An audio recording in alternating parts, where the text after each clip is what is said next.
ಅಂದರೆ ತುಂಬ ಉದ್ದ ಇದೆ ಅಲ್ಲ. ಹೌದು. ಇದು ನೇಟಿವ್ ಅರ್ಥವರ್ಮು. ಆಫ್ರಿಕಾದ ಅರ್ಥವರ್ಮು ಇದನ್ನು ಎರಡು ಪಕ್ಕ ಇಟ್ಟು ನೋಡ್ಬೇಕು ಅನ್ಸುತ್ತೆ.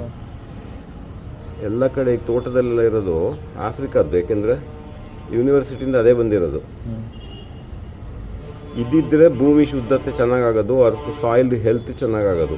ಯಾವುದು ನಮ್ಮ ದೇಶದ ಹುಳ ಆಗಬೇಕು. ಇದನ್ನು ಸಾಕಿ ಮ್ಯಾಕ್ಸಿಮಮ್ ಸ್ಪೀಷೀಸ ಕೆಪಾಸಿಟಿ ಇರೋದು ಅಥವಾ ಡೆಲಿಕೇಟ್ ಅಂತ ಗೊತ್ತಾಗಬೇಕು. ನೆಕ್ಸ್ಟು ಒಂದು ಹುಳ ಇಷ್ಟು ಉದ್ದ ಇದೆ, ಅವು ತೆಳ್ಳಗೆ ಉದ್ದಕ್ಕಲ್ಲ. ಇನ್ನು ಆ ಮುದ್ದೆ ತೆಗೆದು ಒಂದ್ಸತಿ ತೋರಿಸು. ಏನು ಪ್ಲಾಸ್ಟಿಕ್ ಅಡಿ ಇತ್ತ ಇದು? ಇಲ್ಲ ಇಲ್ಲ, ಮೊನ್ನೆ ತಗೊಂಬಂದ ಹೊಳೆ ಬದಿ ಸೈಡಲ್ಲಿ. ಹೊಳೆ ಬದಿ.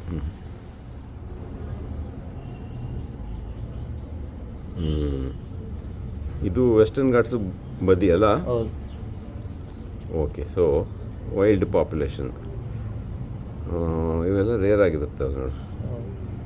ಏನಪ್ಪ ಅಂದರೆ ಮೌನೇಶ್ ಹತ್ರ ಹೇಳಿ ಸ್ವಲ್ಪ ಸ್ಟಡಿ ಮಾಡು ಅಂತ ಹೇಳಿದ್ದೀನಿ ನನ್ನ ಹತ್ರ. ಅದ್ರ ಬಾಡಿ ಏನು ಅದೆಲ್ಲ. ಮತ್ತು ಒಬ್ಬರು ಝುವಾಲಜಿಸ್ಟ್ ಹುಡುಕಿ ಅದ್ರ ಜಾತಿ ಹೆಸರು, ಸೈಂಟಿಫಿಕ್ ಜಾತಿ ಹೆಸರು ಫೈಂಡ್ ಔಟ್ ಮಾಡಬೇಕು. ಇದು ಚೆನ್ನಾಗಿ ಬದುಕಿದ್ರೆ ನಾನೇ ಒಂದು ಕನ್ನಡದ ಹೆಸರು ಕೊಟ್ಬಿಡ್ತೀನಿ ನಿಮಗೆ ಈ ಬೀಡಿಗೆ. ಇದರಲ್ಲಿ ನಾವು ಎರೆಹುಳದ ಗೊಬ್ಬರ ರೆಡಿ ಮಾಡಬೇಕು. That is the best quality, natural. Okay.